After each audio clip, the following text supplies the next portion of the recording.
What's good, everybody? How are you? My name is Mark Ryan, and you're listening to the most interactive sports talk show anywhere. It's Offsides, Mark Ryan and Diesel, and we are the Fan Upstate, rolling on until 7 o'clock p.m. today. Can I get an amen? All sorts of fired up to have you guys with us today, and we, of course, are absolutely loaded. Wonderful to have you guys with us. 844-FAN phone. That's 844-FANFONE. That's 844-326-3663. And the MadWorldAttractions.com text line is there for you as well. That's 71307. Just start your text with the word fan, and away you go. Huge shout out to open the show today to my sister in New Hampshire's direct supervisor, Angela, and her husband, Gene, who I'm told are streaming us right now, and they are massive Clemson fans. Angela is married to Gene, a Clemson grad, huge Clemson fans. It's been a bit of a rough start to the season, let's be honest. So let's do what we can do. And I'll have you know, Angela, and I'm sure you've already figured this out if you listen to the first 2 minutes of the show, that Grace, we know her in our family as Allie, but Grace is the real star of the family. Okay, I don't know what I'm doing here, but she is the real star of the family. So thank you guys for taking such good care of her, and great to have you guys with us as we feel about all you guys streaming us far and wide. When we see the streaming numbers, Diesel, for our show, what surprises you the most in terms of what we've been able to do? It really is eye-opening to see from time to time. Yeah, it's a constant build. And yesterday, Mark, we achieved another milestone: 450 subscribers on our YouTube channel. Great, yeah, yes, all right. All you got to do is ask for it. We had people bitching and moaning, it's bad radio when you're asking for subscribers. I'm like, dude, this is part of our job, okay? Part of our job is to build our subscriber base, and that's what I'm doing. Most of the time, people don't think about it. Most people, believe it or not, I mean, you probably believe it because you're out on the roads. Most people kind of drift through life, sort of not really aware of what's going on around them, not really paying attention, not really actively a part of what they're doing. And we're just trying to get you to subscribe to our YouTube channel, and asking you to do it is a fantastic reminder and a fantastic impetus to get you to go and do it. And we picked up 19 new subscribers yesterday to hit 450, baby. That's fantastic. Look, guys, we got a brand new channel. You might say, man, 450 subscribers, that's not a lot, but it's a brand new channel. In order to thrive and survive in today's media landscape, you got to deliver A-level content as often as possible through as many mediums as possible. And that is our mission with you. So to those of you who have found us on the YouTube channel yet, thank you so much. We truly appreciate you. For those of you that listen on terrestrial radio, thank you. We will always appreciate you. To those of you who listen to our podcast and stream us on the Odyssey app, thank you. To those of you who listen to my national shows, I'll be on tomorrow, CBS Sports Radio, One at Honor, right in the heart of game day. 12 noon to 5 p.m. Eastern time, I'll be on tomorrow, CBS Sports Radio. We thank you. We love you. We appreciate you. We absolutely could not do it without you. And I'm looking right in the YouTube camera when I say that to you, my friends, right now. Absolutely jam-packed today. We've got Cole Bryson setting the scene for you on the high school football front at 5:20. We've got Ryan Horvat making you some money, or is it me making you some money? I'm 7-2 on my bets this year. Oh, that's right. 7-2, making the booksmakers feel blue. That's what I do.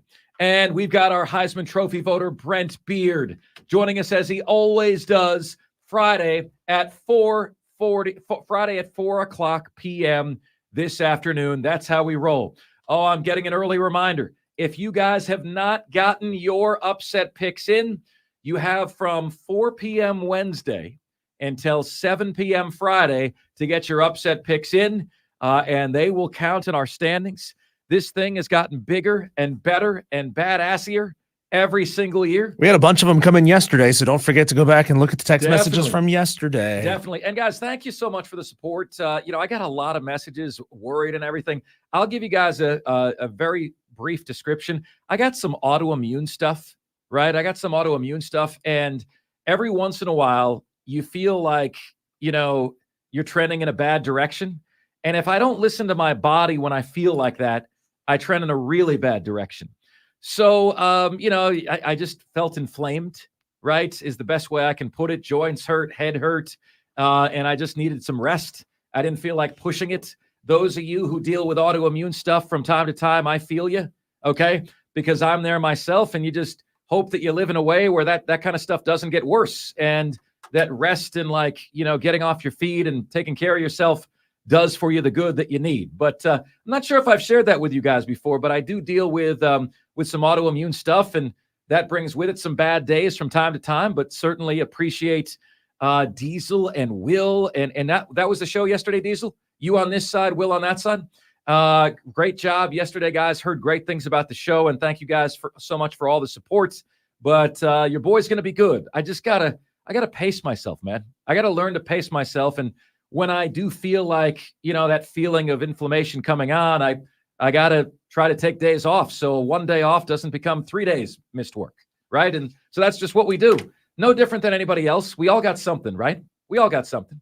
844-FAN phone. That's 844-FANFONE. That's 844-326-3663 is the number to get to us on the show. So I was on Diesel with Chris Phillips today and on the Daily Crow, a part of the Spurs Up show. And he said, Mark, you said a week ago that it was D-Day for Clemson and D-Day for South Carolina. And Clemson failed its D-Day exam and South Carolina passed. The fact that South Carolina played a much more inferior opponent than Clemson did, notwithstanding. But they passed and Clemson failed. And Chris said to me, if that was D-Day and that was a D-Day failure, what is this week? What is this week? And here's what I said, Diesel. I said, Chris, I think you're getting way too much enjoyment out of this season for Clemson thus far. And I said, if that was D-Day, this is batten down the hatches, because if Clemson loses this one, Diesel, I think people start jumping off ship. I think you start to see half-empty stadiums. I think you start to see a lack of passion. And what Clemson really needs this week, they're not getting. They need an at Virginia. I do think they need to go. They need to get out of Dodge. There's a lot of negativity swirling in these here parts right now, and it's no good for anybody. They got to go. All right? They've got to get out of town. They need a little trip. You felt this way with your wife before. Your wife's felt this way. I just got to get out of here. I just got to get out of Dodge. Clemson needs that right now, right? The walls are closing in from them, and there's a little bit of cannibalism going on from their own fans to Clemson themselves. There's a little bit of cannibalism going on here. Now, you're not going to believe this, okay? But this was actually a call in to a Clemson show called the BBOC Hotline, a call from a Clemson fan earlier this week. That stupid paid club. He is so bad. Fumble the ball, stupid score, other way. There goes a 14-point swing. And then what the are you doing in overtime? RPO, you on a bubble screen. You kid, Klubnik, I'm done. I'd say things are going well. We shouldn't just focus on the good things, sir. Shouldn't just focus. Just get a grip, would you? I mean, right. Diesel, fans, calm down. That is proof that every team has a bottom 10%. That is also proof that man has no perspective in his life whatsoever and doesn't get it. And by and large, I thought Cade Klubnik had a pretty good game. Now, the fumble when Clemson was about to deliver the knockout blow to Florida State, I put predominantly on Cade. Phil Maffa is partly responsible. He missed a block. Garrett Riley is partly responsible for having Phil Maffa blocking Cade's blind side on that particular play. But I think Cade is mostly responsible for that play. As for the screen that they threw behind the line of scrimmage on 3rd and 1 in overtime, I put that on Garrett Riley. You don't give Cade the option there. There's no run-pass option. There's a run option. You know what I'm saying? Like, I don't know. For me, Cade played his best game in orange and white and regalia. Played his best game. And that, for the first time, guys, for the first time with Cade Klubnik, in my opinion, you thought to yourself, we might have something here. It's not that it's taken too long. It's that, okay, the light's going on. I think he gets it. The problem is you're not getting a get-well opponent here. You know, my get-well opponent yesterday was just the couch and the bed, just getting off my feet, right? That was my get-well opponent. Syracuse is not that. Syracuse has the number 9 offense in America, the number 15 defense in America. Ay caramba. You know, Dino Babers, Diesel, is the worst kind of coach if you are a Syracuse fan. You know why? Because he always does just, to quote the famous Office Space, what am I going to say? He does just well enough not to get fired. To get fired. Every single time. Yeah. As soon as he's in danger. Campaigns well in an election year. Yeah, that's it. Does squat when it's not an election year. And all of his accomplishments happen in an election year. Gets reelected. And then he'll get an extension this offseason. And then they'll go back to being 4-8, 5-7 year after. Garrett Schrader's a heck of a quarterback. They've got a really good running back. It's not that they've played world beaters, but they're playing very, very well on both sides of the ball. Clemson needs an at one of the Virginia schools this week, man. They need like even an at Pitt. They need an 0-4 team right now. I mean, that's what they need. And what they're getting is the ACC surprise team, you know, wanting to deliver the knockout blow to Clemson that Clemson was unable to deliver on Florida State next week. So what does it come down to? I mean, you guys are going to, you know, some of you guys, our format is 80% casual fans, 20% hardcore fans. I'm going to go the casual here. You know, I could go, you know, Syracuse plays a lot of cover 2 zone and, you know, the zone read concepts are going to be really important for Clemson offensively. I could go X's and O's with you. I'm not going to do that. It comes down to this. Does Clemson come out angry or does Clemson come out deflated? May God have mercy on this program. And if they do come out angry, that's exactly what they'll be saying, Diesel. May God have mercy on the Syracuse program. Payback is a you-know-what, brother. I am going to say, and, you know, guys, also realize that previous games against Syracuse have nothing to do with this. Oh, we always struggle. What does that have to do with anything? You know, we can't go. Yeah, you can. You can go to Syracuse and you can win, and I think you will. 30-16 Clemson. All right? And I know we do our Wise Guys Wisdom picks at 5:40 p.m. in the afternoon. I know that. But at the same time, our audience changes every 15 minutes. I'm giving you the score now. 30-16. And I'm placing the bet on Clemson comes out angry. All right? Clemson comes out angry. They make the orange feel blue. They come out angry. If they come out deflated, it's an insult to Syracuse to say Florida State could beat Clemson twice because Syracuse is good enough to beat Clemson on their own. But if you come out deflated, then you run the risk of having like a 31-13 loss. You best be ready. You best be pissed off. You best take your anger out on the orange. That is the task that awaits you. Do Clemson fans, team, coaching, etc., do you accept the challenge? Because the reality is you still have a bleep ton to play for. Okay? You really do. No, you can't win the national championship, and no, you're not going to the college football playoff.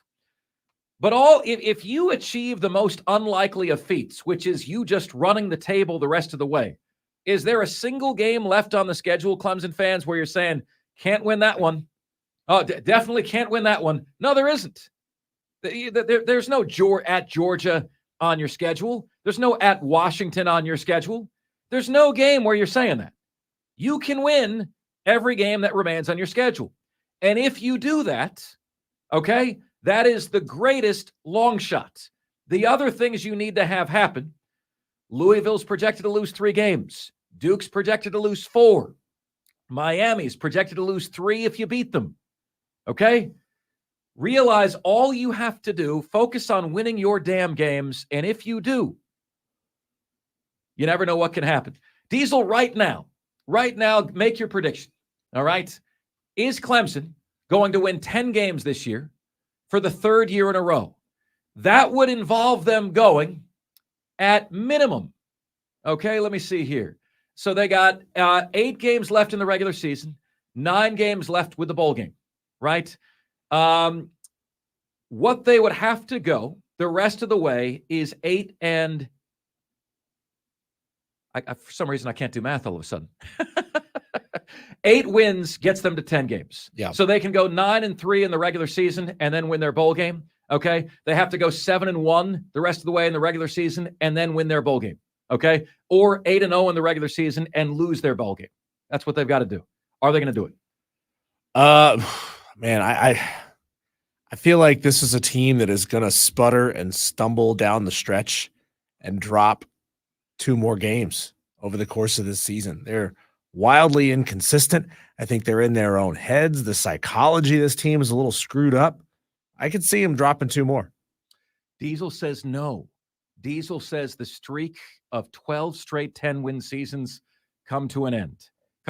I do not, folks. I believe they're going to go at least 7-1 the rest of the way. I think they got a decent shot to go unbeaten. But if, Diesel, you can flaunt in my face that you were right if they lose on Saturday. If they lose on Saturday, it's all she wrote, and you have a pretty damn difficult task ahead of you. Syracuse doesn't have the talent to beat you, but they have the quarterback to do just that. 71307 on the MadWorldAttractions.com text line is where you can get to us. Alex Rowe says on the YouTube chat, Alex also invites you to send this to us on the text line at 71307. Just start your text with the word fan and away you go. Mark, what's your upset pick? I'm telling you what not to pick, sir, because if you want to get points, you don't pick what I do on the upset pick challenge, okay? Like you look at Mark Ryan's pick and you freaking run in the opposite direction, brother. Run in the opposite direction. I'm taking Arkansas over A&M. That is my upset pick. I will have you know that I believe the person in first place in our upset pick'em also picked that, which makes me feel suddenly way better about what we're looking at here today. All right, my friends, coming up next, what do you say we get to a little South Carolina, Tennessee? Do the Gamecocks have a shot to shock the world? Do they have a chance to shock the world tomorrow night? I say yes, and I'll tell you why. When Offsides, Mark Ryan and Diesel continues right here. Good, everybody, it's Offsides, Mark Ryan and Diesel, and we are the Fan Upstate, rolling on until 7 o'clock p.m. today. Truly do appreciate you making us part of your day, each and every day. Buckeye Brian says, Mark, give me Utah +4 over Oregon State. Diesel and Will did a good job taking care of yesterday. Hope you're feeling better, Mark. JD, thank you very much. I do appreciate that. Texter wants to know, have you always had this autoimmune symptom? Guys, I don't talk about this a lot on the air, and the reason is that I don't believe in making excuses for anything, okay? I almost died when I was in my early 20s, and what had happened was I had Lyme disease. You ever heard of that? You get it from ticks? The problem is I didn't know that I had it. I just knew that I felt god-awful, that like my life was kind of unraveling and I was having all these weird symptoms, like electric shocks type of sensations, really bad joint pains, racing heart, inexplicable fever. And I kept going to doctors who said, well, that isn't, Lyme disease isn't in Florida. And so they were checking me for like multiple sclerosis, even like ALS and stuff like that, right? So, when I joke with you guys about like it took me 7.5 years to graduate from Florida, that is true. The reason is that I had to keep leaving school because I was so sick, and my family will tell you, like we almost lost Mark when he was in his early 20s. Imagine for a moment that you didn't have the absolute horror of me annoying you every single day on these airwaves. How would you guys survive without me annoying you all of these days? But no, like I went 6 years without a diagnosis in which I just got worse and worse and worse. I went to Mayo Clinic. They did nothing for me. Okay. I had a doctor tell me, Mark, I have 100 pages of normal test results here. What would that tell a normal person? That you haven't done the right test. And when I was about to honestly give up, I found a doctor, met a doctor who I credit with saving my life. And he said, Mark, I see a little bit of ALS in you. I see a little bit of MS in you, which is multiple sclerosis, but I see a lot of Lyme. And the only way to know which one you have is to test you and then treat you and retest you. And I said, I've already been tested for that. I don't have it. And he said, well, Mark, the sickest people oftentimes test negative. I never heard that before. Why? Because the Lyme bacteria will burrow into your tissues and it can't be detected in the bloodstream. So what he does is he treats you and then he retests you. So he treated me and he retested me and I came back double and triple positive across the board for Lyme disease. And he said, the good news is I know what you have. The bad news is you have a potentially fatal amount of Lyme disease bacteria in your system. Unfortunately, with that comes celiac and comes an autoimmune thyroid condition called Hashimoto's, right? And I take medication for those things. Unfortunately, since I went so long undiagnosed, I don't know if I can ever be 100%, but you guys couldn't handle 100% of me anyway. So, no, but I'm grateful. Like, I don't look at it like that. I look at it like I'm grateful to be here. If I have to take medication and supplements or whatever, so be it, and you guys who listen every day, I love you, but I know that I don't talk about this stuff, and it's not that I'm hiding something, but it's just that I don't believe in excuses. That said, I do hit these periods where I got to listen to my body, because if I don't listen to my body, then I'm really up Bleeps Creek without a paddle. You know what I'm saying? So there was a show. I always wonder, Diesel, since it's a show, can you say that word? You know what I'm saying? You know what I mean? Bleeps Creek. You see what I'm saying? I'm not going to do it. I'm going to text Mark Hendricks now. No. Don't. Yeah. Diesel, this is a bit. This is a bit. We're doing this. The rule is if you have to ask, the answer is no, but it has a different spelling, right? It has a different spelling. So anyway, guys, Diesel can tell you, I got a medicine bag I bring with me and it's got supplements and meds and all that stuff. Like we all have something, right? So to me, it's no excuse. We're going to come here. We're going to kick ass. It doesn't matter. We all got something, right? We're all dealing with something. And I am so darn grateful to be here with you guys every single day. Believe me when I tell you, I faced my own mortality more than once. It's, I never take a day for granted because it's an absolute blessing to be able to be here. Feeling much better today than I did yesterday. Got a lot of good rest. So feel good about that, right? And great to have you guys with us. Texter wants to know what my score prediction is for Florida versus Kentucky. And Texter, that is coming in the 5:40 segment. Okay, the 5:40 segment. Let's see here. Texter says, Mark, since it was announced that the XFL and the USFL are merging, there will be markets that will have two teams. Can we start the conversation about the upstate getting a team? I think we can. I don't know if today's the day to do it, Texter, but I think we can. What do you say I work that into the top 5 at 5 today? Alex Rose says, thanks for the upset pick, Mark. I wanted to know what you picked so I knew what game not to bet on. See, Alex, that is a smart picker. You figure out where I'm going and you go in completely the opposite direction. That is a very, very smart, very, very smart bettor. Texter says, as an FSU fan, I was thanking the Lord they didn't give the ball to Shipley at the end. We can't stop him. Texter, I had the opposite feeling in this sense.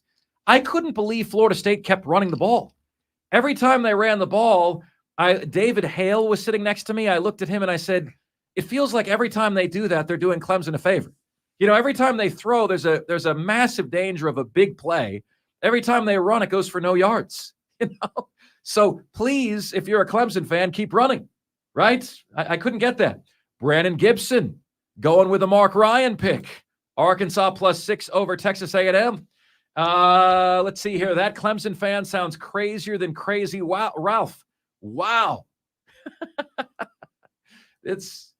Get out of here, man. Get out of here. Just get a grip, would you? So what about, oh, by the way, Rick says Panthers will lose every game this year. Take advantage, make money. So says Rick. Did you talk any Panthers yesterday, Diesel? We talked a lot of Panthers yesterday, and it was I said, maybe it's time to move this team out of Charlotte. Maybe it's time to let him go. Maybe it's time to make David Tepper so unhappy that he wants to move his team. Panthers fans, you have the ability to do that by not buying any tickets. You just refuse to go to games. You stop buying tickets. You don't renew for next season. I mean, you don't have to buy into a crappy product. You don't have to. I had a texter yesterday who said that he the only reason he goes to Panthers games is because he's already paid for the PSLs and the parking passes, and nobody will take them off his hands. Wow. So he still goes.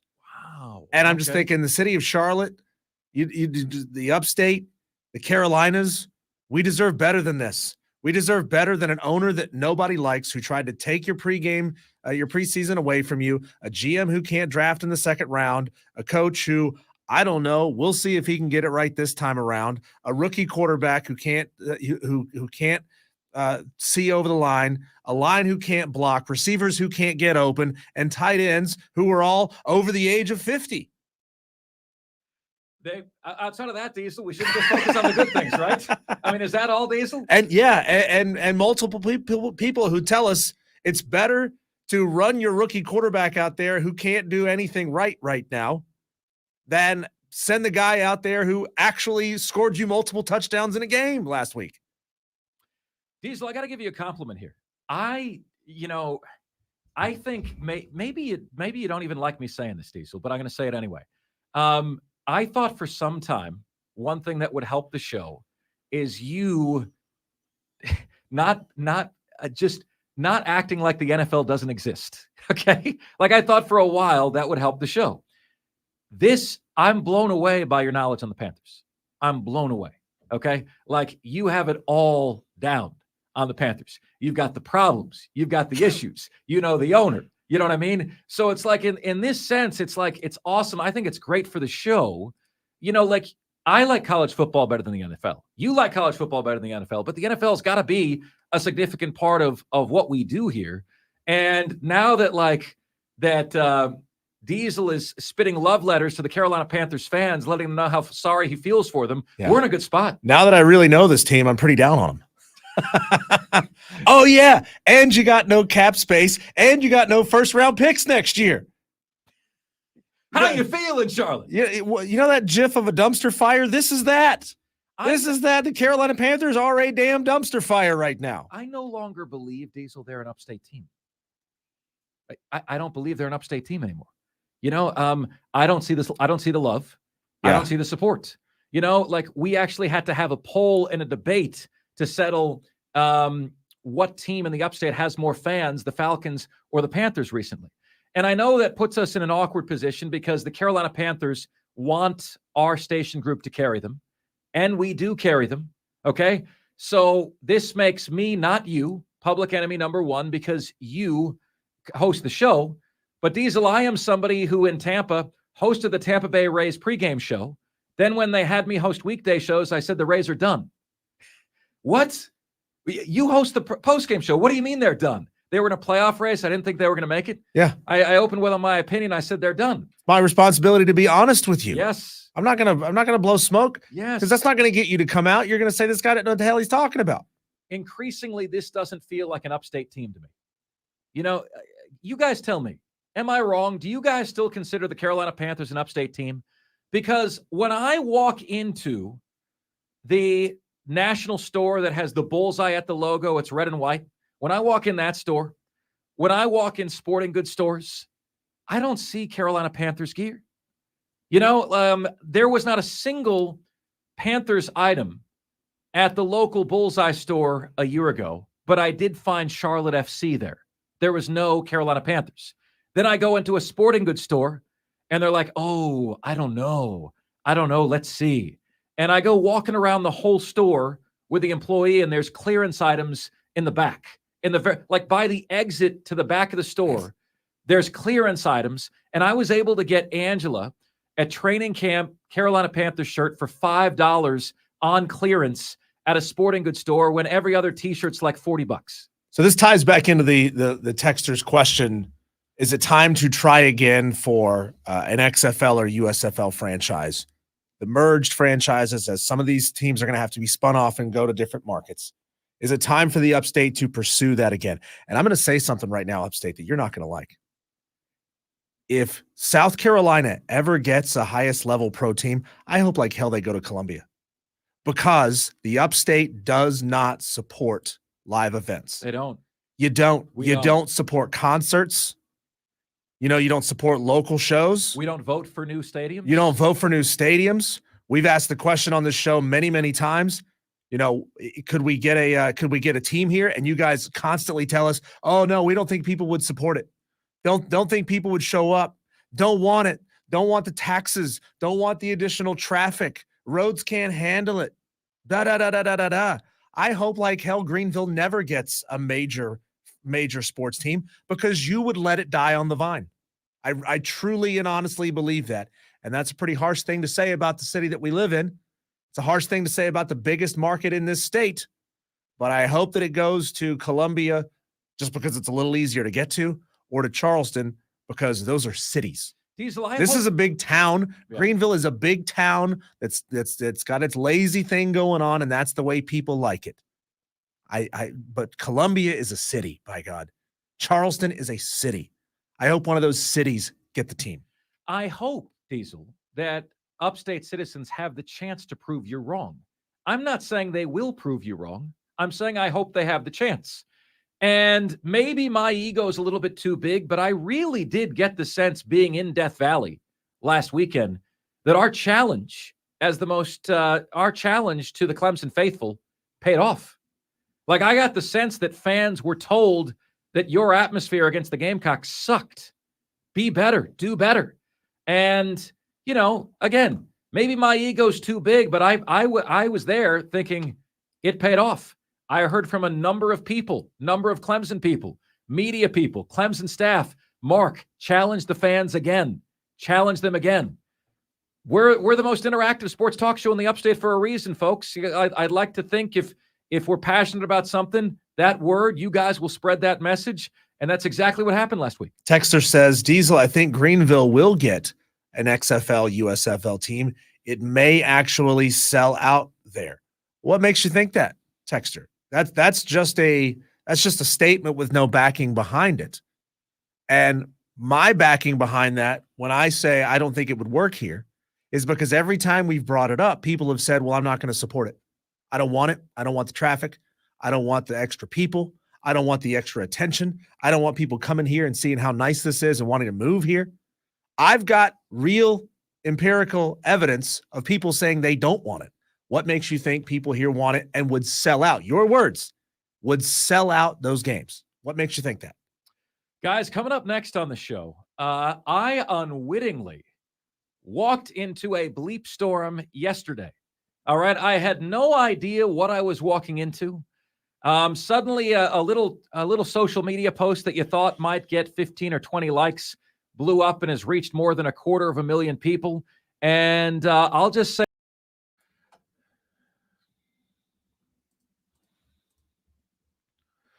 It's Offsides, Mark, Ryan, and Diesel. We are the Fan Upstate, rolling on until 7 o'clock p.m. today. Wonderful to have you guys with us. So here's my take, all right? And now, these days, even when you say something nice, people get their panties in a twist. It's like they only hear the negative. Well, I got a post here that I posted yesterday, and I thought that the post might reach 3,000-4,000 people, might get liked 15 to 20 times. Here I am, more than 24 hours later, still answering livid Braves fans about this social media post that I sent out yesterday. Here it is. Folks, you don't expect us to blindly acknowledge a bogus record, right? Ronald Acuna Jr. is a transcendent talent, but he's not the first 40-70 guy. He's not the first 40-70 guy. He's the latest 40-40 guy. Stolen bases are up 40% this season. So 70 stolen bases minus 40% equals 42 swipes. Love you, Ronald, but wake up. Hashtag for the A. And oh my gosh, people have lost their ever-loving minds. Now, the first point of contention was, well, Mark Ryan, no, you idiot. I called every name in the book. When Angela got home yesterday, I gave her my phone and I just said, just scroll through. For the next 5 minutes, just scroll through. See what people are saying about your hubs. Just scroll through. And she's like, I don't know, when you get this abuse, why do you still post things that are going to result in that? And I said, because I'm always going to share my opinion with you. Nobody calling me names makes me run off of my opinion. Okay? Folks, you guys are making this 40-70 thing a big deal, and it's a non-issue. It's not a thing. Okay? There is no 40-70 record. Okay? To that point, last night in the Cubs game, the Cubs announcers, Cubs Braves, were poking fun. Boog Sciambi and company were poking fun at what Braves fans are making of this nonsense. Listen to this. Cody with his next deal is a chance to join the 40-71 club. How many members of that are there? See, you see what I'm saying? Guys, cut the crap, okay? Cut the crap. Stolen bases are up 41.2%. So the first point of contention with me was, no, Mark, you took the 40% off the back end. You take it off the front end. No, I did that as well. If you add 40% to 40 stolen bases, it gives you 56. But it's harder for me to do that because I don't know what Acuna's number is going to be. I know the 70 stolen bases, right? But no matter what you do, okay, whether you take it off of the front end or the back end, okay, he's in the 40s or 50s in stolen bases. Spare me this never been done before stuff, because whereas you think I'm crapping on Acuna's accomplishment, you're crapping on the history of baseball, where guys actually earned these statistics. Okay, so let me tell you it again one more time. Stolen bases this year are up 41.2% from what they were a year ago. Okay. All right. Why? Because the rule changes. Such as limiting the throws over to 2. Okay. And the larger bases, which create 4.8 fewer inches between the bases. Okay. So they're up by 41.2%.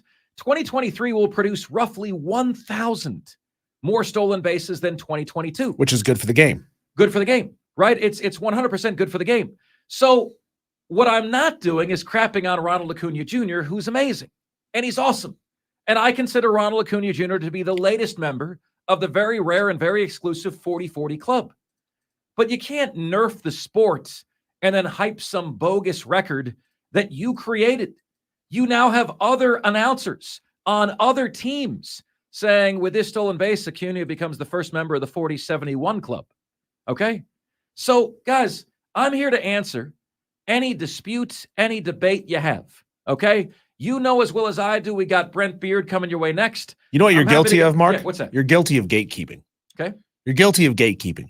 And what it comes across as, whether it's your intention or not, and I assume it's not, but what it comes across as is, I like baseball the way it used to be. I don't like the changes. I don't like the results of these changes. Bleh.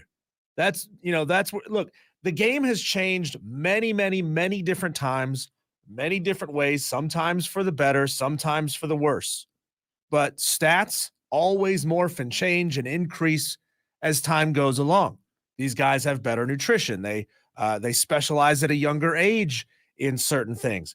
The bases have gotten larger. Those are real tangible benefits to base runners. Why can't we all just appreciate the game for how it's changed instead of trying to gatekeep and shut somebody's accomplishments down, and just appreciate what we're seeing and enjoy what we're seeing instead of trying to gatekeep it all the time? Diesel, I've enjoyed the hell out of Acuna Jr. season. Okay. But what got me is all these people saying like he's done something that's never been done before. And I'll add. I mean, he has done something that's never been done before. Okay. But Diesel, let's take the same sports. Okay. And let's say okay, the game wants more home runs. So we're going to remove all the fences in 30 feet. Now, next year we have 90. We have a guy who hits 90 home runs. 90 home runs. Just enjoy it. Well, no, because it's not a legitimate record to me. Well, it's not that ball player's team decided to move the fence in. Right. It's that the league decided to move the fence in. These are league rules. Correct. So everyone will be playing at these rules in perpetuity until they change the rules again. So, I mean, okay, so he's at 4071, right? 4070. Like that, yeah. How big does that second number have to be before you appreciate and give credit for it? 80, well, 85, 90, 100? No. We ask this question all the time. Sure. We asked the question about Spencer Rattler the other day. What does Spencer Rattler have to achieve to be considered the GOAT quarterback at South Carolina? He's really only playing at this elite level now through 4 games, right? So what's with the consternation towards the gatekeepers on Spencer Rattler's quarterback accomplishments through 4 games this season versus the consternation of Acuna and what he's achieved with the rule changes? Yeah, I think Acuna is one of a single-digit number of players who are in the 40-40 club. Okay? Like, he's having a very, very historic season. All right? But you cannot ask me to ignore changes to the game that have resulted in a 41.2% increase in stolen bases. Acuna Jr. himself is doubling his highest totals of stolen bases this year with these new rules. So here's what I can say for Acuna Jr. He's the most dynamic player in the game. He's the best at stolen bases in the game today. Okay? And I consider him to be a member of the 40-40 club. If you want to get funky with the statistics, you can call him a member of the 40-50 club. But none other than Ken Rosenthal did the same thing. He said, guys, you know, if you apply the statistics this way, there's no doubt these numbers are inflated. I'm not crapping on Acuna. The numbers are inflated. Same way they would be if you brought the fences in by 30 feet. Yay, the first player to hit 90 home runs in a year. You know, like that, so to me, appreciate Acuna's greatness, right? Honor his greatness. To me, he's a member of the very exclusive 40-40 club. But when you start throwing out 40-70 BS, that's when you get other announcers making fun of you. Okay, so do we really want to live as sports fans? Do we really want to live in a sports fan world where we need an algorithm to be able to compare every player's statistics so that they ultimately end up equal? Because that's what people really want out of this, right? People want statistics to be equal. You want to be able to compare. You want to be able to compare what Acuna's done to Lou Gehrig or whoever, you know, from 80 years ago. So are we going to need a season by season algorithm to determine what the actual statistical output was? And this is my final point on this, Diesel, because I know we got to get to break. The Major League Record Book is in shambles, and they have clutched those pearls with the same number of games and same number of at-bats when everything else has changed. It's time to flush the MLB Record Book. It's time to start fresh. And it's time to have an understanding that you simply cannot compare eras anymore. Okay? Acuna Jr., congratulations. You're an amazing player. But you did something that literally nobody else had the chance to do. Okay? Because the bases were never 59.6 inches apart. Okay? They were always 60 feet, 6 inches apart. And the pitcher could throw over as many times as he wanted. People weren't playing under these rules. The stolen base success rate is 81% this year.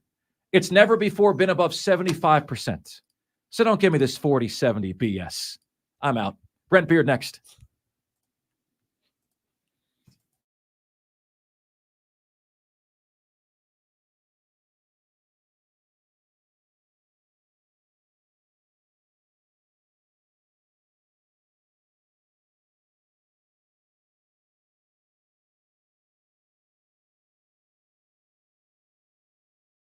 You know, Diesel and I lament this all the time. You know, you guys will say, talk baseball, and then we do, and it's crickets.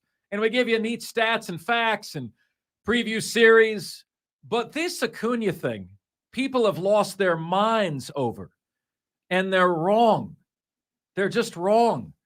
You know, you can't say, well, he gets credit for 40-70 when the rule changes have directly led to that. And I'm looking at Brandon Keeler here on the YouTube chats, and I respectfully disagree that it's easier. No, Brandon, it's objectively easier. As in, there's no doubt that it's easier.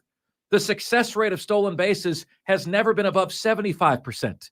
This year, it's 81%. It's cartoonish. There's going to be 1,000 more stolen bases, okay? 41.2% more stolen bases this year.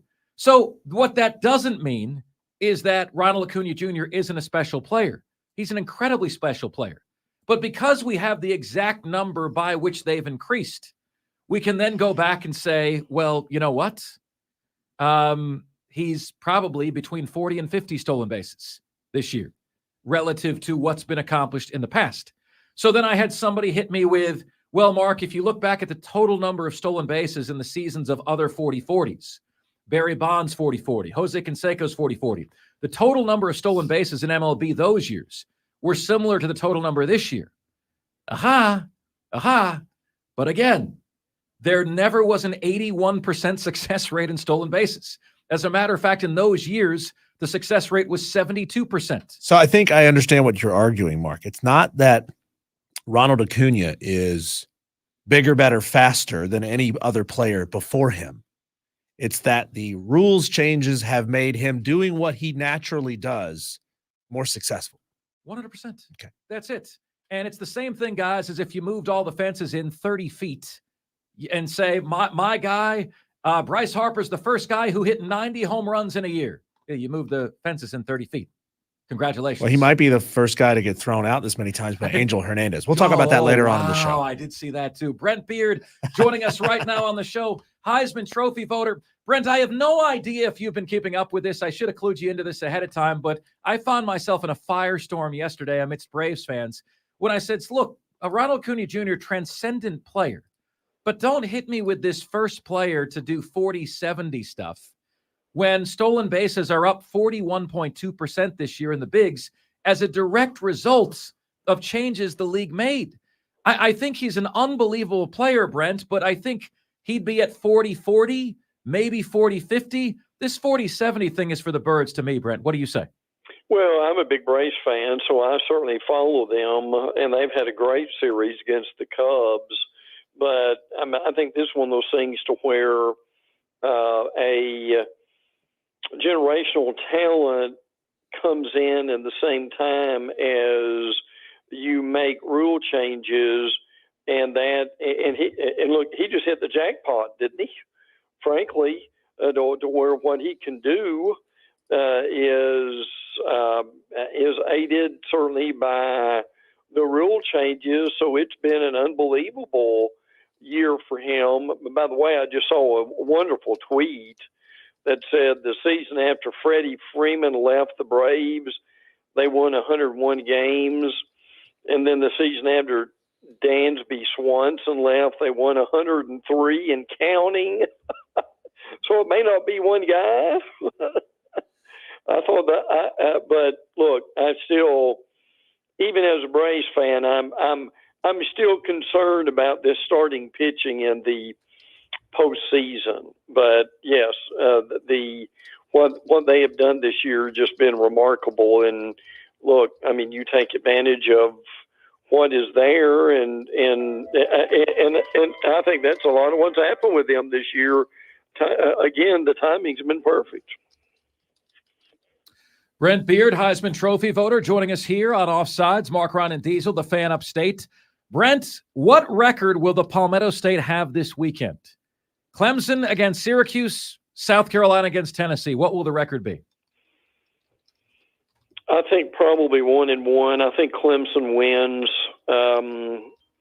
and I'm not sure South Carolina does, but I would still favor South Carolina right now because they've got the better of the quarterbacks. Frankly, if South Carolina can limit the Joe Milton from running, which is his strength, and keep him in the pocket, that would work out real well for them right now. But I mean, all that's said about the Tennessee, Squirrel White, and that group, and the wide receiver Xavier Leggett has really come on. And I mean, South Carolina's offense is certainly going into another gear with the way Spencer Rattler's playing. So to answer your question, I'm going to say 2-0 your state. How about that? You got the Gamecocks beating Tennessee and Neyland. Yeah. I don't think. Look, I don't think that's I'm not going to say it's that. I think that's very possible. Even after the upset last year. I mean, look, you can only live on that for so long. That's not going to affect that game, frankly, at all. If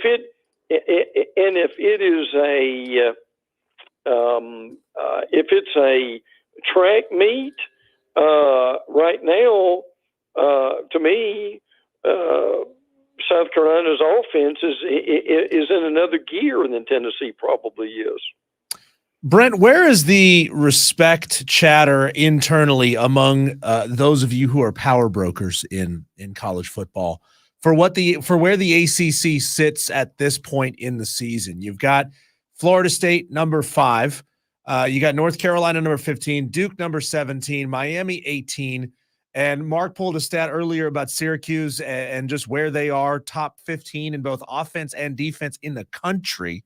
The pundits, the louder voices will always discount the ACC, but for those of you who are more intelligent than most, where in your mind is the ACC and the respect factor this year?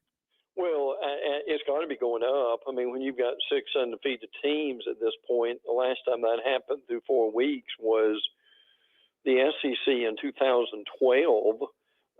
But it is, I think people thought Florida State would be doing what they are, but I think that a lot of folks are very surprised right now with some of these other teams. Now, Syracuse may not last long in the undefeated, but it's certainly been exciting to see them do that. And listen, the team that I don't know if no one's talking about, but people have got to talk about what Jeff Brom's doing at Louisville. I mean, that has been incredible, and I just think that gets better. The Duke is a lot of fun. To North Carolina with Drake May, that's coming along. We follow, obviously, Miami and FSU real closely. So, look, I mean, it's been the league hadn't had one of these years now in a handful of years at least. So it's a lot of fun to see them doing what they're doing right now. Brent, there was an article by Gene Sapikoff earlier this week in the Post and Courier that I was able to get into, and it had some quotes in it. Senior Clemson administrator said about Clemson's realignment efforts, quote, "Stay very tuned," and asked for a timeline sooner than later. Wow, that is earth-shattering around these parts. Brent, your belief. Long term, where does Clemson end up? Big Ten or SEC? I would still probably say the SEC.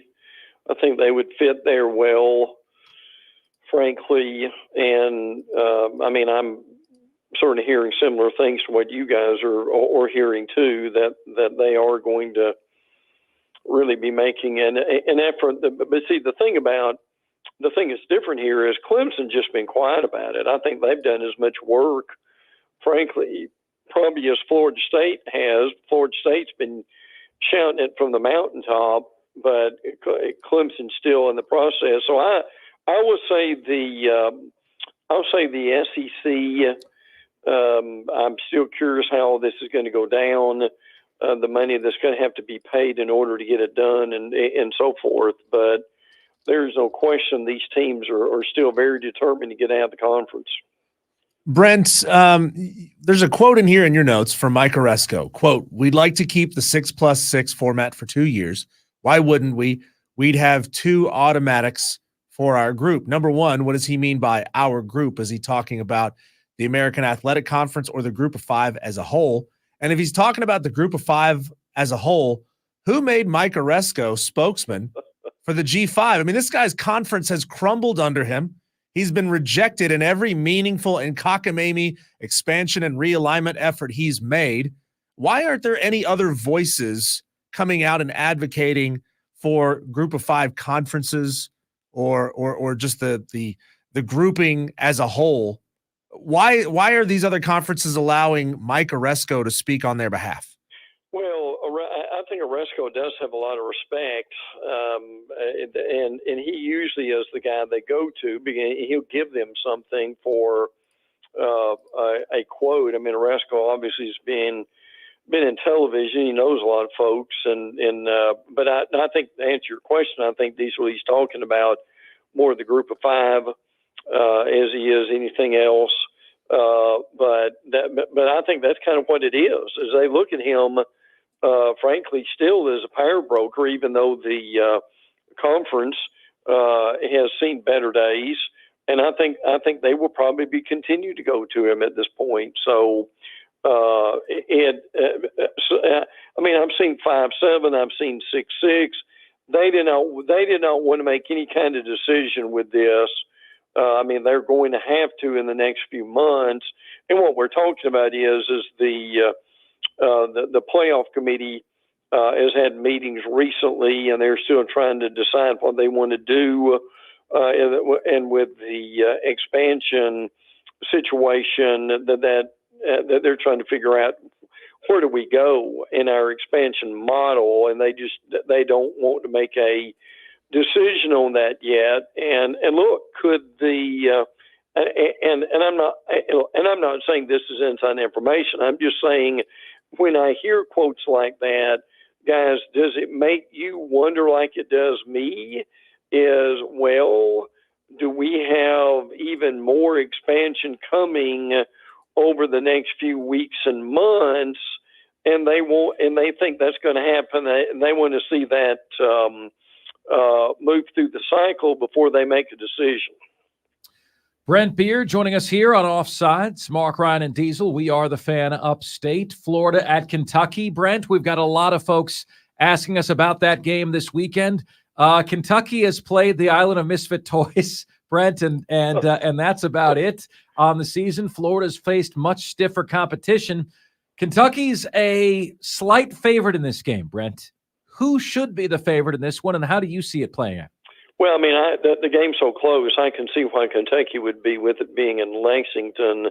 The greatest stat that I've seen on this game this week is after Florida had the 31-game winning streak, Mark Stoops has won 2 in a row.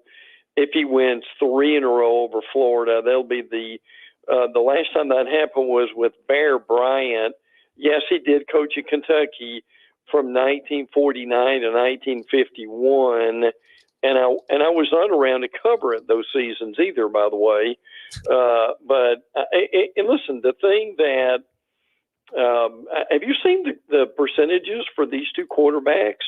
Leary, the NC State transfer to Kentucky, is like 59%, and then Graham Mertz is 71%. I mean, that's not what you run to the betting window with necessarily, but I think if Florida again is able to play under their capabilities, which means they run twice as much than they throw it, that will help them. And also, Kingsley Aguacan, their center, comes back this week. That would be a real help too. And great matchup between Ricky Pearsall, the Gator wide receiver, and Maxwell Harrison, the cornerback for Kentucky that had not one but 2 pick sixes. So this is guys, in this truly your 50-50 game for both teams. It's one of those games on the roster that if you win it, it may decide what level of bowl you go to. I think it's that important for both teams. Brent, just how ugly is it going to get on the Plains this weekend? Georgia at Auburn.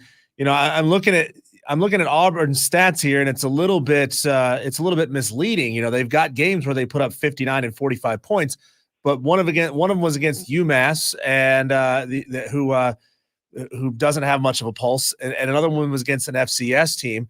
And Georgia is just humming. You know, they're putting up 48, 45, 49 points through a couple of games so far this season. Is it going to get really, really ugly at Auburn? And how ugly does it get internally inside of Auburn's program if that happens? Well, that's good questions. The number one, it won't get ugly because they know that Brian Harsin did not lead them a lot. And that has been something that has been talked about. They just don't have the players. I mean, that's just the bottom line. Now, I don't think it gets ugly, Diesel. I can't see this being 52-3. I don't think Kirby's going to do that because he knows what goes around comes around. But, I mean, I could see it being 34-7. Or something like that, because Auburn's got a pretty decent defense, and the offense is really about as bad as it's been in a long time. I mean, Auburn's strength or their defense and their running game at this point, although they lost to Maury Alston, one of the running backs for quite a while. So now, I mean, unless some of the beat writers say Auburn comes up with some more Auburn voodoo, which means that they get some improbable plays going on. I mean, but they would have to have a bunch of them because Georgia's not perfect either. They're struggling somewhat with their offensive line. They've got a lot of injuries with the running backs. I think Carson Beck's doing fine. Ladd McConkey is supposed to play in this game. He has not played the entire year. So, I would say that it would probably be something like 34-37-7 or maybe 10 or something like that. But Auburn's got a week off. Then they play LSU. So that they will have 3 wins in a row and 3 losses in a row. Brent, there's an illness that I'm calling SEC oppression, which is what a lot of folks feel in college football. They're over the SEC. They can't wait to bury the SEC. When you consider some of the ACC success over that league this year, believe you me, fans have been keen to point that out and jump on that. So I'll just ask you, Brent, given the level of play that you've seen this season, where does the SEC rank among conferences? Are they still number 1? Have they fallen to 2 or 3 or worse? I'm not saying big picture, and I'm not going by recruiting rankings. Level of play this year, is SEC still top dog? I would say they're probably 2. I don't think they've fallen that far. I mean, it's still way early with that. And I know that folks like to kick dirt on them. You can forget that. I mean, the SEC still has the best players, best coaches, and the best facilities, and that's not going to change, frankly. But, I mean, I get the fact that you've got Bama 12, LSU 13. I mean, Ole Miss and Tennessee are in the 20s. You've got Georgia 1, obviously, but people still think Georgia's only going to go so far this year. I do think Georgia will make the playoffs, but yeah, I mean, I get that fact that the SEC this year doesn't have 3 or 4 in the top 10. So because of that, I would say that they would probably be. I mean, you can make the argument with Michigan, Ohio State, and Penn State in the top 10 that they could be up there, but yet we can't ignore, can we, the Pac-12 with how they're doing, and frankly, the best year that bunch has got. And I mean, Washington, USC, Oregon, Utah, basically back to back to back in the top 10. So, and Utah playing tonight, which would be fun. I think they're playing Oregon State, who also is ranked. So I think that's probably fair to say that the SEC is probably number 2.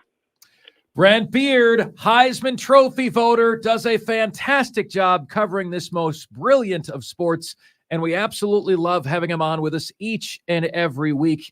Brent, thank you so much for all you do for us, buddy, week in and week out.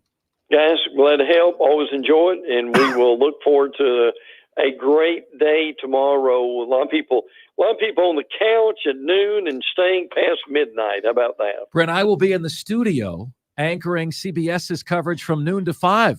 Can't wait. Glory. Cannot wait. Thank you, sir. Enjoy the weekend, my friend. You too, bud. All right, take care. Thank you so very much. Brent Beard on Twitter at Brent, BRENT, BEAIRD. We will conclude the Ronald Acuna Jr. debate when Offsides continues right after this. We are the Fan Upstate.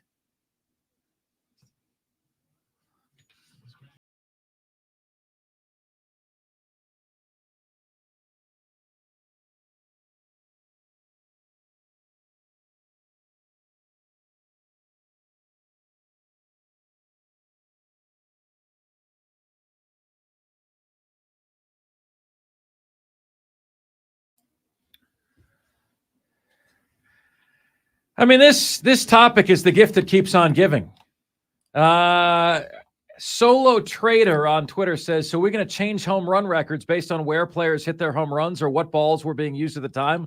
What about batting average records and hit streak records based on pitchers faced or average velocity pitchers faced? 40-70 is 40-70, end of story. Only it isn't, Texter. Only it isn't.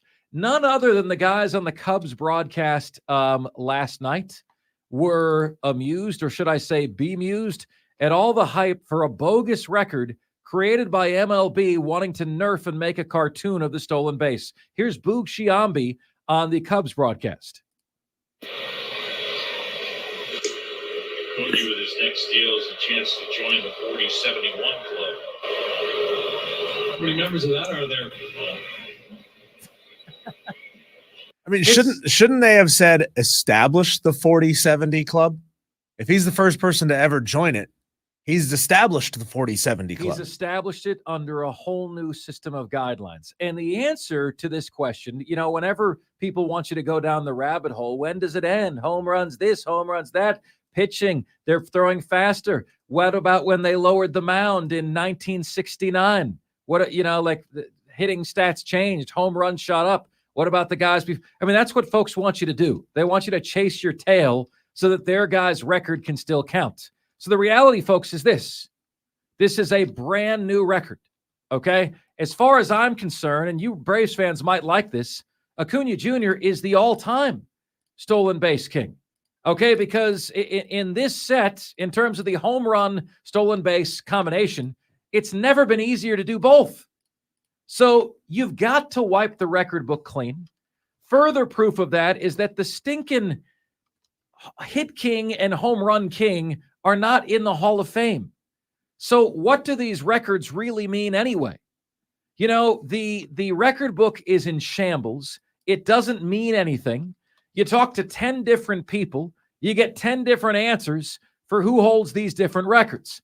Who leads MLB in all-time hits? Well, I'm not going to put Pete Rose, so it's this guy instead. How about all-time home runs? I'm not going to put Barry Bonds, so it's Hank Aaron instead, right? It's the record book is in shambles. This doesn't mean anything anymore. Ronald Acuna Jr. has had an insane year. The numbers have been insane, and I'm so damn proud of him, okay? But to me, because you kind of nerfed the sport with what you did, the algorithm I use makes him a 40-40 guy. At best case, 40-50 guy. Couldn't you also argue, Mark, that the reason the record books don't mean anything anymore is because guys like you try to poke holes in every stat and discount every new record book, every new record that is established? Well, Diesel, you could. We all have to decide that the record book still has meaning, and then it has meaning. It's really that simple. It's not like there's, right. It's not like a holy grail. You open up a box that says, oh, this thing has meaning. You know, there's no monkey walking out on a cliff holding a record book up in the air. Nah, this thing means more now. You know, like you have to decide that it means something to you, right? And then thus it has meaning. What do they say? The value of anything is what somebody's willing to pay for it, right? And it's only because people are willing to spend money on something that anything holds any actual value. You have to decide to put value in this stat. And then you discounting it, saying, well, whatever, this happened, that happened, blah, blah, blah. That is you devaluing the record book. You have to choose to value it, Diesel, or you have to choose to not put any value in it. And that's where I'm at. So you can't bemoan that the record book holds no value while you yourself are devaluing modern records. Well, I'm saying these hold no value. Okay? Like this holds no value. So until the day comes when Major League Baseball, the bastion of athletic integrity that they are, decides, because you've been tweeting at them every day, to establish a new record book to make yourself feel better. Until that day happens, there is only one record book. And you either have to decide this holds no value to me anymore, and I will now be that person who poo-poos at every chance I get. Or you could just say, yeah, it holds some value. Things have changed, and it's great. I will tell you one more thing, Diesel. I think the NFL is going to have to do something because now you have 17-game records for 16-game seasons. You know, we have a texter that says, Mark, it's like you're poo-pooing all of Tom Brady's records because he passed in a more quarterback-friendly era. Well, no, texter, it's not just that. Go back and watch any old football game, and what you're going to find is going to blow your mind. You're going to say, these guys suck compared to the QBs of today. That particular position, and we've discussed this, has grown by leaps and bounds. You know what I mean? It's like a nurse versus a doctor in terms of yesterday from today. But I do want to share this with you about, about Acuna Jr., because this is Ken Rosenthal, very, very respected baseball voice. He uses a little bit kinder language than I do, but I want to read this to you nonetheless. The narrative around Acuna is this. Because of rules changes the league introduced this season to juice the running game, Acuna's stolen base total isn't as impressive as it seems. While it's true that stolen bases are up significantly this season by 41.2% per game compared to the same average through September 18th a year ago, Acuna still leads the majors, okay, by 6 stolen bases. If you reduced Acuna's total by 41.2%, bringing him in line with last year's rate, he still would have 47 steals. And we probably would still be talking about him becoming the 5th player in NLAL history to go 40-40. Okay? He also has hit the 40-40 mark for the year. Of the previous 40-40 members, Jose Canseco, Barry Bonds, Alex Rodriguez, and Alfonso Soriano had the highest home run total, and Rodriguez the highest stolen base total. Ken Rosenthal says, I'm not going to tell you how I really feel about this, but if we were to say, okay, stolen bases are up, he still has 47 stolen bases, he's a member of the 40-40 club, which is exactly what I've been telling you guys. You know, baseball has screwed its own record book. These don't mean anything anymore. I'm sorry, they don't. But I will give you that he's a member of the 40-40 club, and there's only 5 guys in that. And let's see here. Barry Bonds, A-Rod, and Jose Canseco have roids attached to them. Okay? Does Alfonso Soriano have roids attached to them? I don't think so. Does he? So Acuna Jr. is either the 1st or 2nd player at the 40-40 club not to have roids attached to him. There's no need to be upset, folks. The records just don't mean anything anymore. You know, it's the way it is. I'm sorry. It just doesn't. Nothing is over until we decide it is. What movie is that from? Oh, gosh, I don't remember, Diesel. What is it? That would be from the movie Animal House. That's Bluto's speech. Oh, okay. Nothing is over until we decide it is. All right, we got we're going to look at South Carolina, Tennessee. Why my thoughts on the Gamecocks in this game are a lot more in line with what Brent Beard just said than you might think. That's on the flip side. We are the show that gives you both sides. It's Offsides. Mark Ryan and Diesel, and we are the Fan Upstate.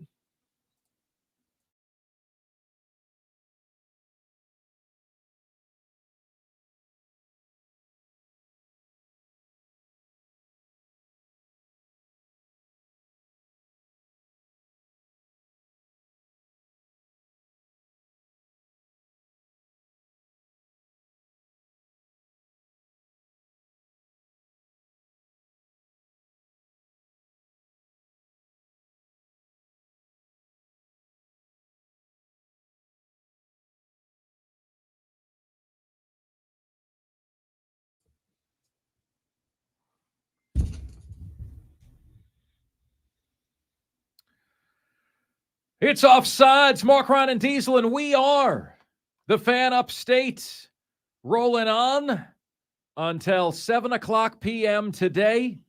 Thrilled to have you guys with us. So Gamecocks against the Tennessee Volunteers. You know, it is never the popular upset pick that wins. Never. But there's a first for everything. And we had more people picking Gamecocks over Vols this week than any other game by a country mile. You know, so it was like we heard, it was like the Gamecock Nation was coming out of the woodwork in our upset picks challenge this week. You had Gamecock fans giving the vote of confidence that, quote, we, the Gamecocks, are going to beat Tennessee in Neyland. And then you had less confident Gamecocks saying, we, the Gamecocks, are taking Syracuse to upset Clemson. They're all Gamecocks fans. It's just a matter of which upset you feel like taking.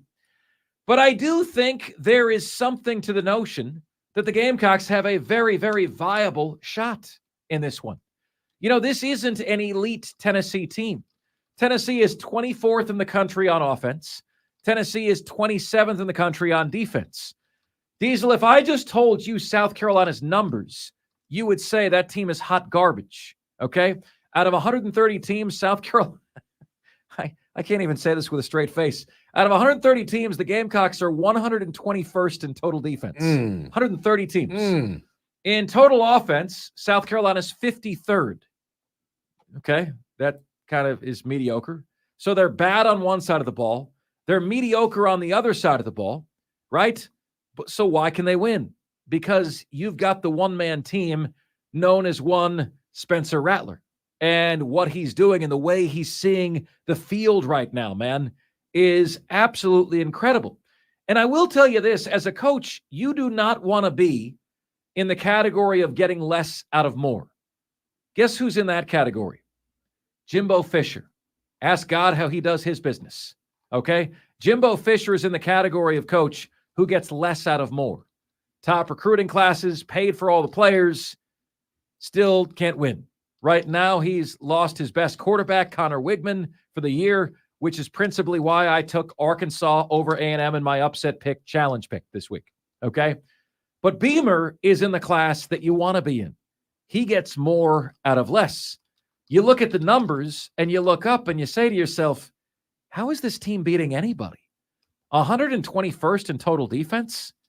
That defense isn't chicken salad. That defense is chicken bleep, okay? Average offensively, no running game to speak of. Little bit of one last week. Mario Anderson did a good job on the ground. But it's really like you got to tip your cap at this point to Beamer for the job that he's done. May God have mercy on this program. Yeah, you have to. I think you need to respect what he's done. And now you come in and you've got a Tennessee, and this is the week where we find out really who Tennessee is, because here's the data points on Tennessee up into this point. A big win over Virginia. Woo! Whoop-de freaking do. A big win over Austin P. I almost did something untoward with their name. A loss at Florida, 29-16, and a win over UTSA. So you can beat FCS, you can beat Group of Five, you can beat bad Power Fives. You play a halfway decent Power Five on the road and you lose. All right? Tennessee is much better than South Carolina defensively. 27th to 121st. They're a little bit better than South Carolina offensively because they're averaging almost the exact same yardage per game on the ground as they are through the air. But if the Gamecocks can make the advantage that they have with Rattler through the air pronounced, I don't see why they can't win. I don't see why they can't win. I'm going Vols because it's in Neyland Stadium and it's at night. But those are the only reasons why I'm picking Tennessee. If this game were in Williams-Brice Stadium, I would go with South Carolina to get him again. I don't think revenge has anything to do with it. South Carolina was just a flat better team in that game last year. It's Tennessee's job to make sure that doesn't happen. But they have not figured out a way how to replace Hendon Hooker. Cedric Tillman, Yeah. Jalen Hyatt. They haven't replaced him, Diesel. I think this is going to be ultimately kind of an ugly football game, kind of a low scoring kind of football game. You can tell when you watch two elite teams go head to head. You compare that to watching an FCS game, right? I mean, sure, you can tell the difference in the height and the size of the players and all those types of things, the bodies on these players. But when you're watching elite teams go head to head, two top 10 teams, like you got these quarterbacks putting the ball on the money. You got wide receivers making catches that they otherwise probably shouldn't make, juking tackles, getting out of situations that they shouldn't be getting into. And it just looks like better football. Then you watch an FCS team. Some of these games, some of these same plays happen, and it's off the fingertips. It's drop pass. It's a sack for an 8-yard loss.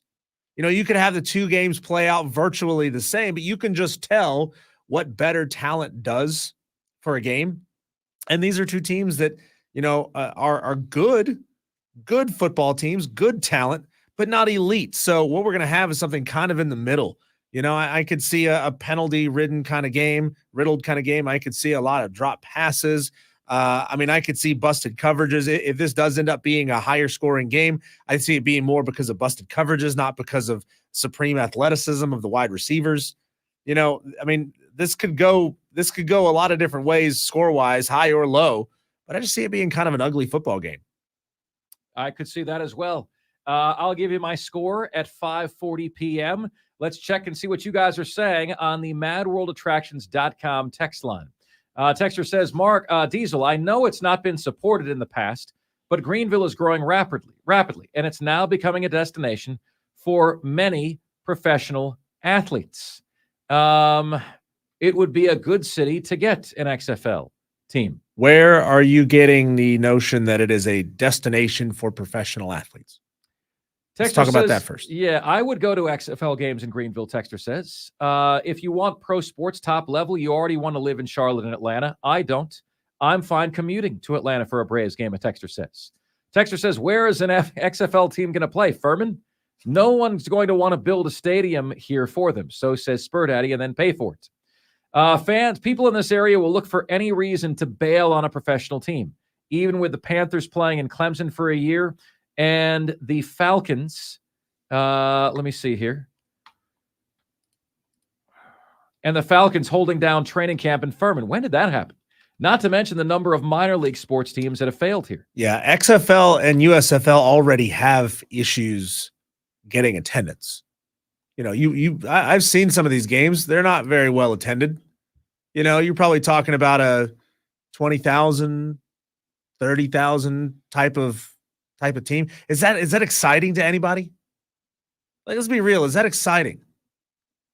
I'm looking at XFL 2023 season attendance numbers, scrolling down the list, and I'm seeing 12,000, 24, 12, 10, 6, and those are 12, probably lies, Diesel. 16, probably 10, lies. 15, 38 as Arlington took on St. Louis. I mean, we got a lot of games here that are being played in front of 10 to 15,000 people. If that's the case, play it at Furman. I got a football stadium that's the perfect size for that. House 10. Play it at Wofford. Yeah, they can have play it at Dorman. But I mean, is this city going to get behind spending the kind of money to build a 10,000 seat professional football stadium? No.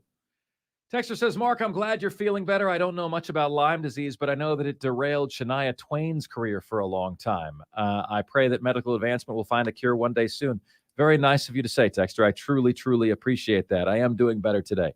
Most families in an NFL city, a Texter says, can't afford to go to more than one game a year, but the taxes and congestion last the whole year. Be careful what you wish for.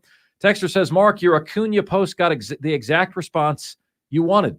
Texter, there's not a lot of people that want thousands of people to be calling them names. So I wouldn't say I wanted that. I'm amazed that so many people resort to name calling when you have a dispute for something they care about. Texter says, Mark, the Cubs announcers are like Phillies announcers. They trademarked the term hand dancing when Ozuna beat them. Mark, the Cubs are just jealous, and the point is no one is even close to Ronald in steals. So says JT and Greer. Yeah, and no other year in MLB history is close to the success rate that this year's had in steals, Texter. Over? Did you say over? Nothing is over until we decide it is.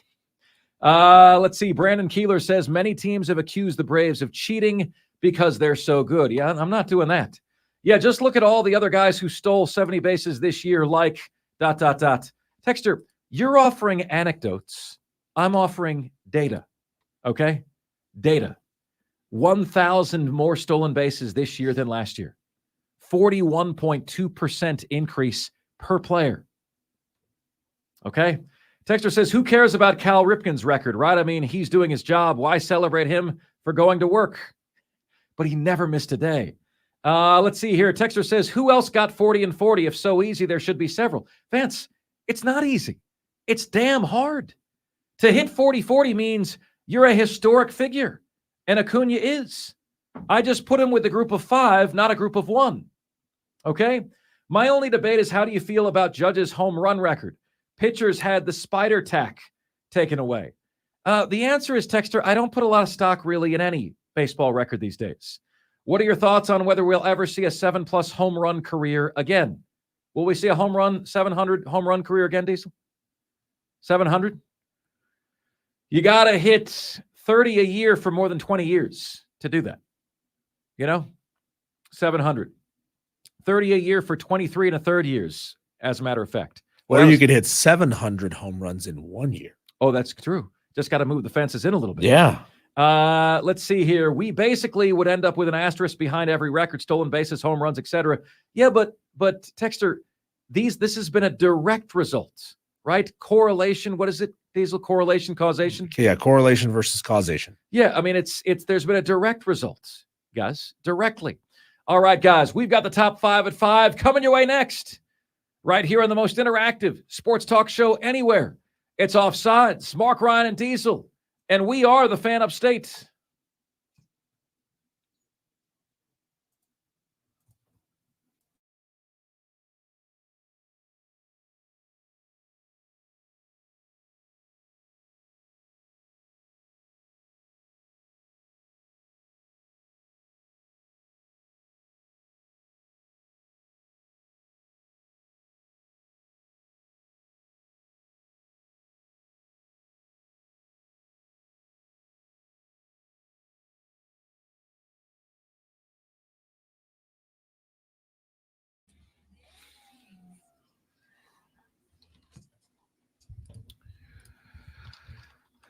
What's good, my friends? This is the most interactive sports talk show anywhere. It's Offsides, Mark, Ryan, and Diesel, and we are the Fan Upstate, rolling on until 7 o'clock p.m. today.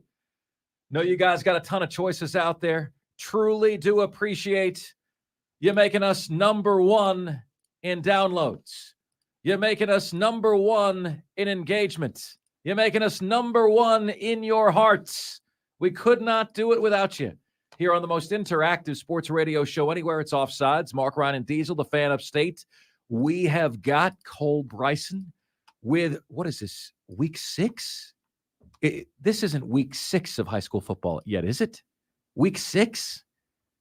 No. But is it week 6 or is it week 7? I don't know how the whole week 0 thing works. I don't get it. Help us out here, guys. Week 6 of high school week 0 football? is dumb. It is. That we should make that a perpetual. Can we stop? Can we stop week 0 with things? Because it confuses us for the whole yes. year. It really does. Nobody knows what the hell it means. Cole Bryson joining us. We've got our big game picks in Wise Guys Wisdom coming up at 5:40 p.m. this afternoon.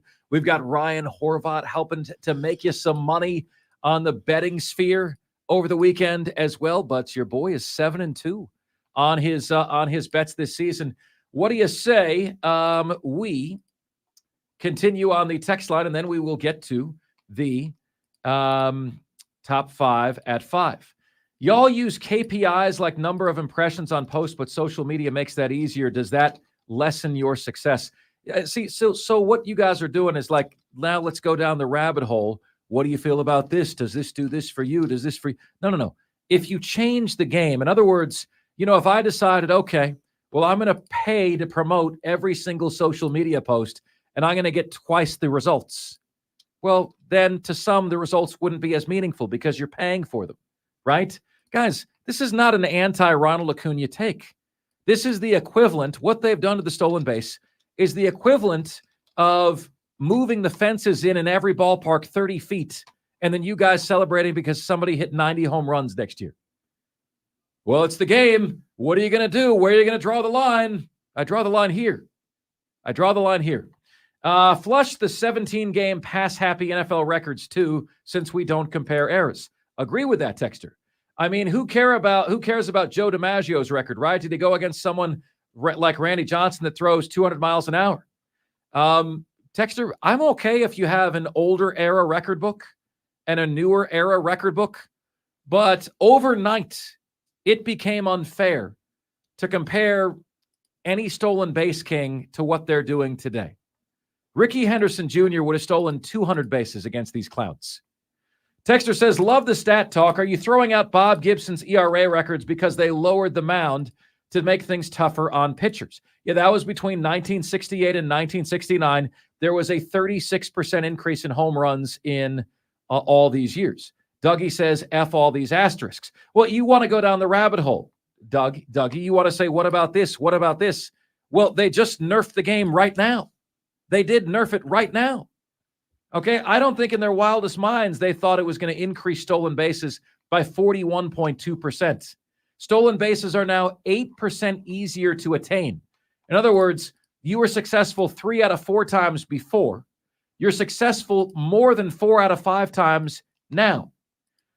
When you're 8% more successful, you got a bunch of teams stealing a lot more often, leading to a 41% increase in stolen bases. Let's see here. Mark, you just butchered how far apart the bases are. They used to be 90 feet. Guys, I'm just speaking on the fly, okay? Like I understand that I'm not going to be 100% when I'm reciting numbers on the fly in real conversation, but you guys get the gist of it. Let's see here. Acuna is only about 1,200 stolen bases away from being able to talk to himself about himself in the third person. Acuna Jr. will never be Ricky Henderson still stealing bases. Stop it. Let's see here. If Milton goes over 50 yards, Tennessee wins. If it's under, South Carolina has a chance to win. Let's see here. Mike in Simpsonville taking South Carolina over Tennessee with an 11.5-point spread. Justin going Gamecocks plus 12. Wait, Diesel, in the words of Mark, the cupcake league that's destroying the SEC this year. They are. It's been a good run.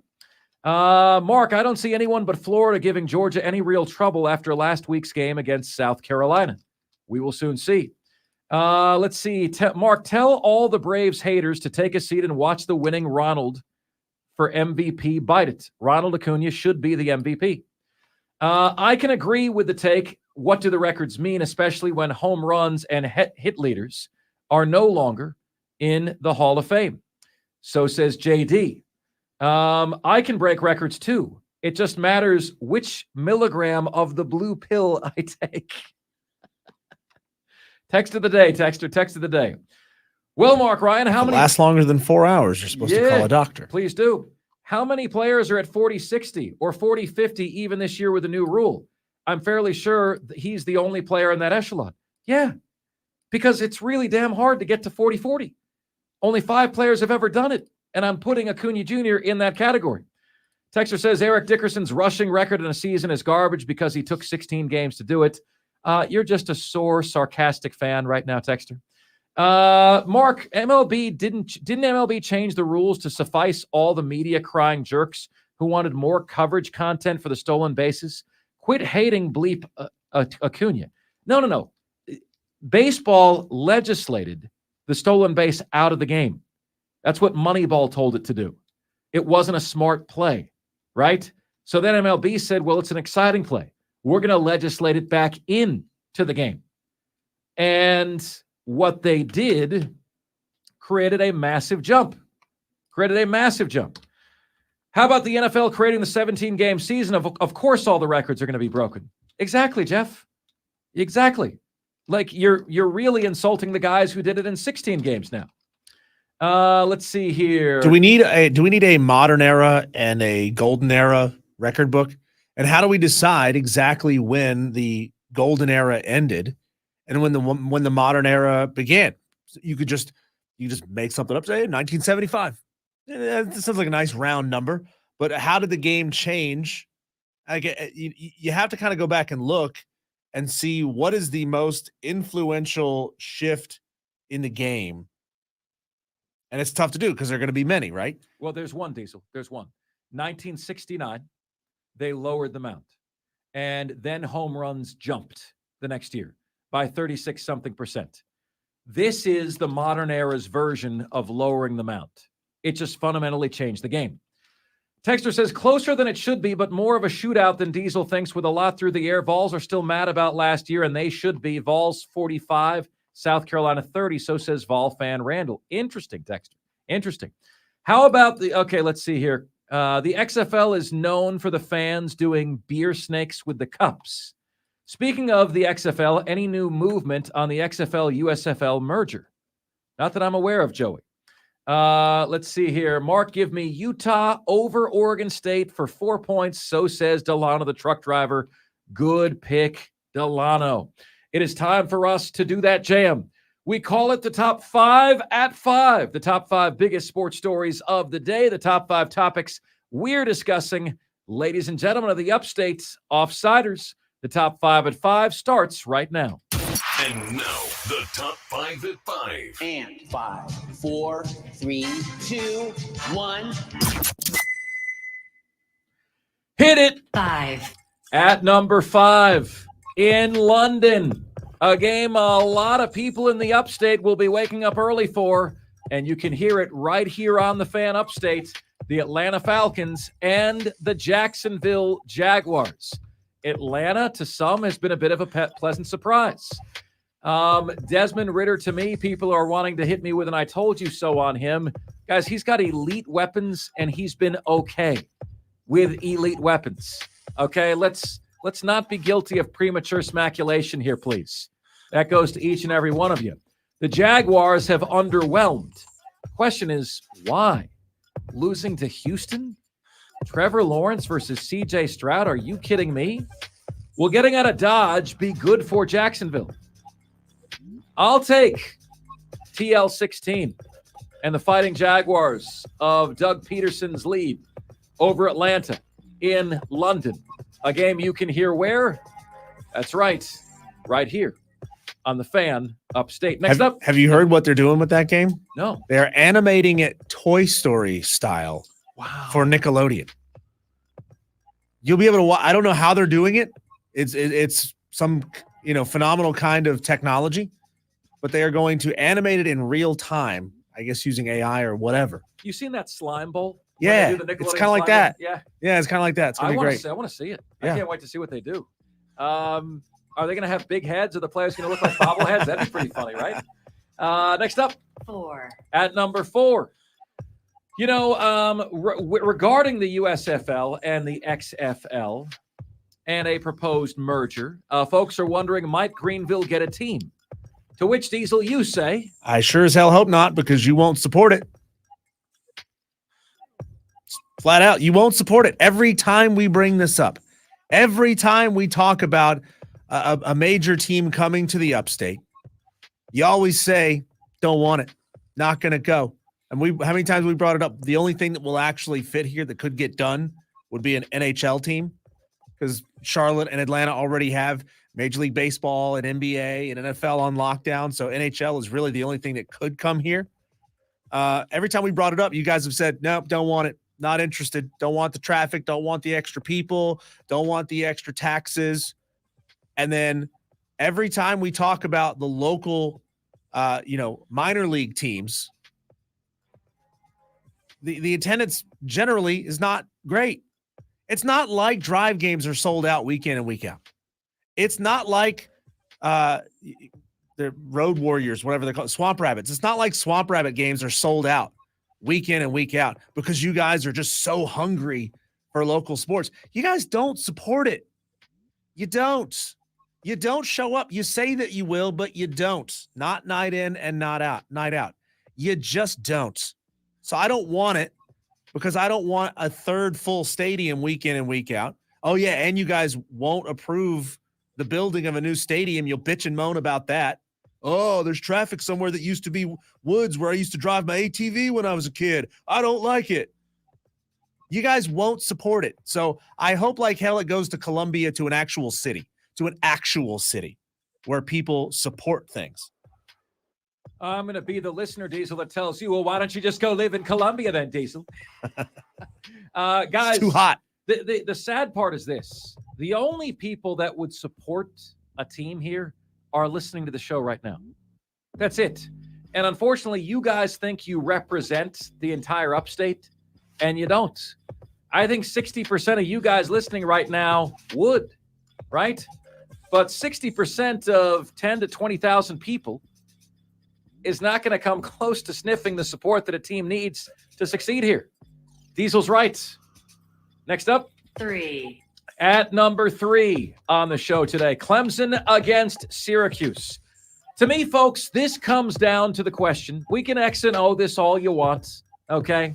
The style of defense Syracuse plays versus what Clemson wants to do against that D. It comes down to this question to me. Is Clemson angry or is Clemson deflated?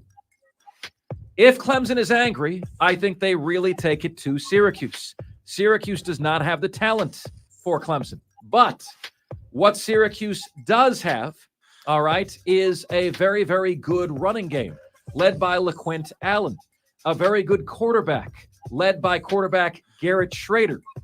They have got the number 9 offense in America, the number 9 defense in America, the number 15 defense in America. They've won at Purdue, and they've beaten Army, but they haven't really played a murderer's row slate. For Clemson, this is not a get-well opponent. You know, Clemson really needed at Virginia here. They needed to go on the road to get out of Dodge, clear their minds. There's too much negativity here around them right now. But this is not a get-well opponent. You know, if you are deflated, Syracuse is going to end your season on Saturday. Let's make no mistake about it. Syracuse has the power to end Clemson's season on Saturday. I don't want to be doing a season's over episode on Monday, folks.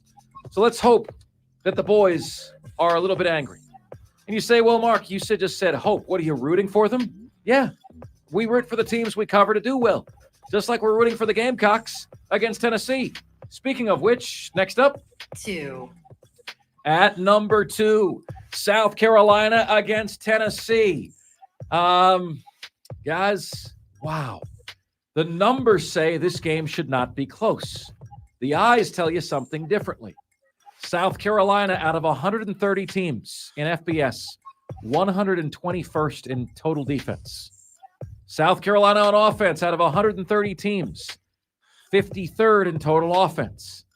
They're mediocre on offense. They've sucked on defense. Against Tennessee, 24th on offense, 27th on defense. Good, not great, both sides of the ball. The problem is we have no idea still what to make of UT, of You're the Only 10 I See. No idea what to make of them. We know they can beat bad Power 5 teams, Virginia, FCS schools, mediocre group of 5 schools, and then lose to maybe a pretty decent Power 5 school, Florida, on the road. Is that objective enough, folks? Can I say Florida's maybe a pretty decent Power 5 school? Is that objective, or is that homer? They lost. So if you're a Gamecock fan, you're saying, well, wait a minute. If the defense can just play a little bit better, if the running game can give us what it gave us last week against Mississippi State, and if the advantage that the Gamecocks have through the air, Rattler to Nick Harbor, Rattler to Leggett, if it feels like a big advantage, why not us? Why not now? I see that. I forecast a very close game here, folks, and I give you the score in the 540 segment tonight in Wise Guys Wisdom. And finally, 1. At number 1 today. Folks, you know, Ronald Acuna Jr. is a transcendent player. He is transcendent. He is unbelievable. His talent level's through the roof. I think he's the most dynamic player in the game today. But you don't expect us to blindly acknowledge a bogus record, do you? He's not the first 40-70 guy. He's the latest 40-40 guy. Stolen bases are up 41.2% this year. So if you take 70 stolen bases, subtract 40% from that total, you're left with 42 stolen bases. No, Mark Ryan, you don't do it that way. You add it. Okay, well, Ken Rosenthal and I did it this way because we don't have the pre-number. We don't know what number he would have ended up with before. But if you take 40 stolen bases and you add 40% to that, he's at 56. It's been a historic season. But 70 stolen bases, it's not. It's not 70 stolen bases. And when you start throwing out bogus numbers, right, without sharing, how the MLB nerfed the game to create these numbers, you start getting made fun of by opposing announcers. Here's what the Cubs TV announcing team sounded like last night when the Cubs took on the Braves. Cody with his next deal is a chance to join the 40-71 club. How many members of that are there? Baseball's record book has become a joke. These records don't mean anything anymore to me. They shouldn't mean anything anymore to you. I think they should divide it. Old era, new era. Start fresh, okay? But just don't hit me with this 40-70 garbage, because that's exactly what it is. Straight garbage. And those are today's top 5 at 5. Now it's your chance to chime in, which you can do at 844-FAN-PHONE. That's 844-FANFONE. That's 844-326-3663. The MadWorldAttractions.com text line is there for you, my friends, at 71307. Just start your text with the word fan, and away you go on the show. You can get to us on Facebook, on Twitter, and on YouTube. Yes, you can, at The Fan Upstate on everyone. Please like us on Facebook, follow us on Twitter, and subscribe to us on YouTube. Thanks so much for all of you who have. And then finally, email. You guys can all email the show. Mark Ryan, that's M-A-R-C Ryan, at thefanupstate.com. All the different ways you can get in touch with us here on the most interactive sports radio show anywhere. Coming up next, Cole Bryson will join us to help get you set for week 6, of the high school football season. That's next here on the most interactive sports talk show anywhere. It's Offsides, Mark Ryan and Diesel, and we are the Fan Upstate.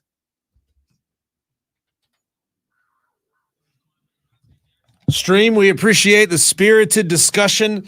Yet again, you guys are great, and you guys are really letting this thing take on a life of itself. You're talking to each other. We kind of steer you guys through the conversation. I mean, that is if you choose to stay on topic with what we're talking about. But, man, this thing is just taking on a life of its own, and we can't say how much we appreciate it. Madcraft, I want to see you back out on Sunday morning at 11 a.m. Take it easy Saturday, would you? Because you looked a little blue in the gills, blue in the face Sunday morning. It took you over an hour to drink a beer out there. I want to see you guys out Sunday. What happened to it? He was a little drunky. Oh, okay. He's a little hungover from the night before. Okay. And his little brother drove him to the bar to come hang out. Wow. I didn't want to call you out in front of the people who were still on the stream. You just got called out. But you guys, a commercial break. I want you all to be there Sunday from 11 to noon, and then I usually hang out for another 45 minutes or so after that. So we'd definitely love to see everybody on Sunday. Take care, guys.